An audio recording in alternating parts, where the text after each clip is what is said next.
एक छोटे से गांव में रामू नाम का एक गरीब लड़का रहता था। उसके पिता एक किसान थे और माँ घरेलू महिला। रामू ने अपने माता पिता की एकलौती संतान थी। वह बहुत ही मेहनती और ईमानदार था।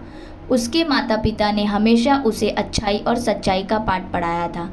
एक दिन रामू स्कूल से घर लौट रहा था, तभी उसे रास्ते में एक बटुआ पड़ा हुआ मिला। उसने बटुए को उठाया और देखा कि उसमें काफ़ी सारे पैसे थे। रामू ने सोचा, यह पैसे तो किसी के बहुत काम आ सकते हैं, मुझे इसे उसके मालिक तक पहुंचाना चाहिए। उसने बटुए में रखे पते को देखा और उस दिशा में चल पड़ा। वह पता गांव के एक धनी व्यापारी का था। रामू ने उनके घर जाकर दरवाज़ा खटखटाया। व्यापारी ने दरवाज़ा खोला और रामू को देखकर आश्चर्यचकित हुआ। रामू ने विनम्रता से बटुआ उन्हें वापस कर दिया। व्यापारी ने बटुआ खोलकर देखा और पाया कि सभी पैसे सुरक्षित थे। वह रामू की ईमानदारी से बहुत प्रभावित हुए। व्यापारी ने रामू से पूछा, तुम्हें पता था कि इस बटुए में इतने सारे पैसे हैं, फिर भी तुमने इसे वापस कर दिया, तुमने ऐसा क्यों किया? रामू ने जवाब दिया, सर, मेरे माता पिता ने मुझे सिखाया कि ईमानदारी सबसे बड़ी दौलत है।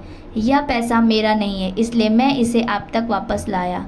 व्यापारी रामू की बात सुनकर बहुत प्रसन्न हुए और उसे इनाम के रूप में कुछ पैसे दिए। उन्होंने रामू के माता पिता से भी मुलाकात की और उनकी परवरिश की प्रशंसा की। रामू ने उन पैसों से अपनी बड़ाई और पूरी की और बड़ा होकर एक सफल व्यक्ति बना। उसने समाज में ईमानदारी और अच्छाई का महत्व समझाया और सभी को प्रेरित किया।